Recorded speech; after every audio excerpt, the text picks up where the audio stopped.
Now, the flag bearer of the New Patriotic Party and Vice President of the country is speaking with the Ghana Chamber of Commerce and Industry. Let's cross over now and take a listen at the Western Premier Hotel in Accra. One of the key areas that you have to do as a flag bearer is to put together your manifesto committee and charge that manifesto committee with coming up with new ideas, new ways of looking at things. I am very, very clear in my mind that Ghana can be the foremost country on this continent. We can. It is possible.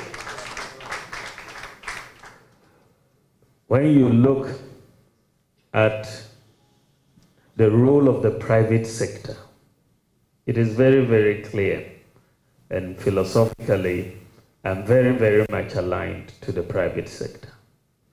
And it is very, very clear that for us to do what we ought to do to be the leading, amongst the leading countries on this continent, then the private sector must play its appropriate role.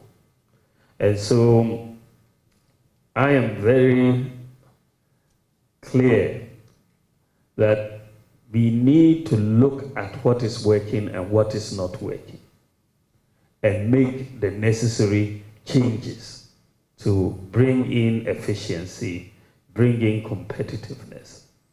I know that many of you, as the president had read, listened to me on February 7th when I outlined my vision for the country and talked on some of the policy measures I thought we should take.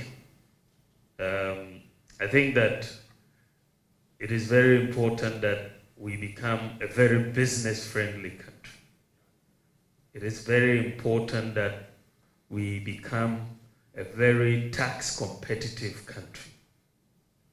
This is why about a couple of months ago, I took a trip to Estonia. I've been looking at tax competitiveness across the world. And every year for the last 10 years, the most tax competitive country in the world was Estonia. Every year for the last 10 years. So I was wondering what were they doing. And so I took a team and we went to Estonia to understudy tax competitiveness in Estonia. By the way, they are also one of the most digitalized countries in the world. And so we were able to get a good understanding that it is not even very complex, simplicity and transparency, right, in terms of the tax regime. And so we learned a lot from there. So we need to be very tax competitive. We need to be able to bring interest rates down for businesses to be able to function. You're competing, you are borrowing at 32% and your competitor in another country is borrowing at 5%. Ab initio, you've lost the game. You are not competitive. So we need to understand that and be able to bring, we need stability in the exchange rate and also a lot of predictability and reasonableness on the import duties that we pay as a country. And I think the president just mentioned about our neighboring Togo, for example, and how we are losing containers to Togo because we are more expensive in terms of import duty than Togo. I will comment on that. Utilities are another issue. So it was really heartwarming listening to the president and the proposals that the Ghana National Chamber of Commerce and Industry is making for us to consider in this manifesto that we are putting together. Why is it heartwarming? It is heartwarming because these proposals aligned with my own thinking.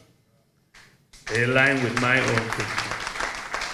And so I found it difficult to disagree with any. I was waiting to look for something that I would vehemently oppose, but I'm yet to find one that I'm vehemently opposed to. It means we are coming on the same page on this issue. We need to be transformational. And so we need to be taking decisions that will transform the country. And I don't believe going forward we are going to be doing the same things. I want us to do new things. I want us to do things we have not done before. And so I know that with you, we are going to work very closely together. I made the point on February 7th that where I want to go with this country, I said that in our first couple of terms in office, we have focused as a government a lot more on social interventions. But now I want us to move the focus to business and the private sector.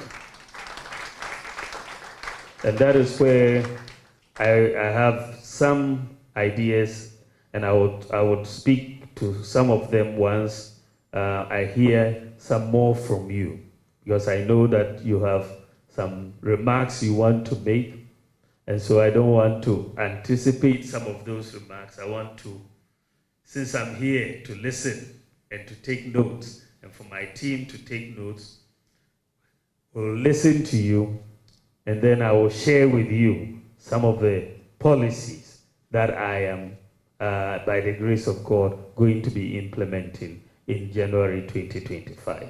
So I'll thank you for your attention, and then I will sit down and listen to you. Thank you very much.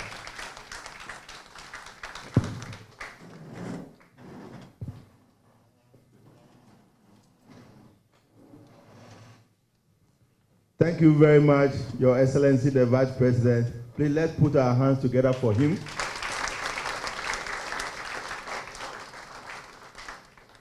For choosing to spend this day with us, and also for engaging the mandate of all business associations first.